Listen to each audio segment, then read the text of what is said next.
සුබ දවසක්. ආයුබෝවන් යාළුවෝ හැමෝටම. අද මම ඔබට කියලා දෙන්න හදන්නේ මේ දිනවල පවතින දැඩි වර්ෂාව. මේ ලංකාවේ හැම ප්‍රදේශයකටම වගේ ගොඩක් දුරට හවස් කාලේ උදේ කාලේ වගේ සමහර වෙලාවලට දවසම වහිනවා. මේ වැස්ස කොහොමද මාළුන්ට බලපාන්නේ? මොකක්ද මේ වැහි වතුර ටැංකිය වලට වැටුනහම කරන්න ඕනේ කියලා මම අද කියලා දෙන්නම්. මේ වැසි ජලය මාළු ටැංකිය වලට වැටුනහම මේ වැසි ජලය ආම්ලිකයි. එතකොට අර බාෂ්පික ජලයට වැටුනාම විශේෂයෙන්ම pH එක වෙනස් වෙනවා. වතුරේ තියෙන pH එක වෙනස් වෙලා මාළුන්ට සමහර වෙලාවලට මිය යන්න පවා ඉඩ තියෙනවා. ගොඩක්ම විෂ සහිත වෙනවා. සමහර මාළුන්ට එහෙම මුකුත් වෙන්නේ නැහැ. ප්‍රශ්නයක් නැතුව හදන්න පුළුවන්. විශේෂයෙන්ම කියන්න ඕනේ මේ බෙටා පැටවුන්ට වගේ නම් මේ වැසි ජලය ඉතාමත්ම අහිතකරයි. ඒ කියන්නේ සාමාන්‍යයෙන් ඉපදිලා සති 2ක් 3ක් විතර යනකම් වැසි ජලය වැටෙන්න දෙන්න මෙපා. හැබැයි ඊට වඩා ලොකු සත්තු ඉන්නවා නම් මේ කියන්නේ මාසෙක විතර පස්සේ පැටවුන්ට ලොකු දෙයක් මේකෙන් වෙන්නේ නැහැ.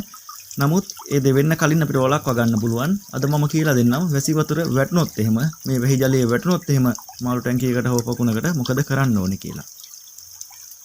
මුලින්ම පුළුවන් නම් මේ වැසි ජලයේ වැටුන ටැංකිය සාමාන්‍යයෙන් වතුර 130ත් 50ත් අතර තියෙන ජලය අයින් කරලා අලුතෙන් පිරිසිදු ජලය පුරවන්න. ඒක තමයි පළවෙනි ක්‍රමය අපි මේ ටැංකියට කරන්න ඕනේ. ඊට පස්සේ අපිට පුළුවන් වියලි කොට්ටම්බ කොළ කීපයක් මේකට දාන්න. විශේෂයෙන්ම pH එක සමතුලිත මට්ටමක තියාගෙන ඉන්නා කොට්ටම්බ කොළ වලින් ඒ හින්දා අපිට පුළුවන් කොට්ටම්බ කොළ කීපයකුත් මේ ටැංකියට දාන්න.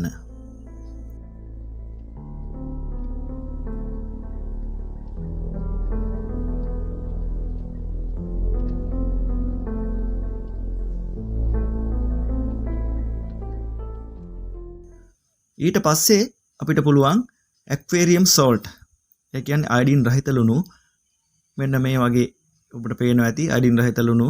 මේවා අපිට ගන්න පුළුවන් ඕනෑම ඇක්වේරියම් එකකින් හරි කඩවල වලත් ගන්න තියෙනවා.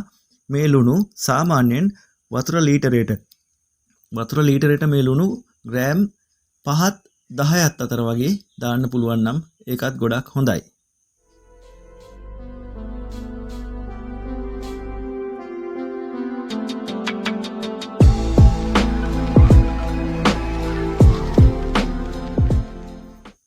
අවසාන වශයෙන් අපි මේකට මෙතලින් බ්ලූ සල්ෆරයක් එකතු කරනවා. මෙතලින් බ්ලූ යොදද්දී අපිට පුළුවන් සාමාන්‍ය වතුර ලීටරයට මෙතලින් බ්ලූ තේ හැන්දක්, ඒ කියන්නේ මිලිලීටර් 5ක් වගේ ප්‍රමාණයක් යොදන්න පුළුවන්.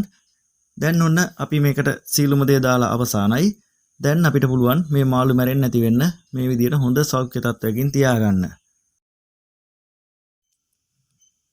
ඒ වගේම ඔයාලට පුළුවන් නම් හොයාගන්න ජලජ ශාක මේ වගේ මේ මුල් සහිත ඒවත් ගොඩාක්ම හොඳයි මේ වැසි ජලය වඩන ටැංකිය වලට.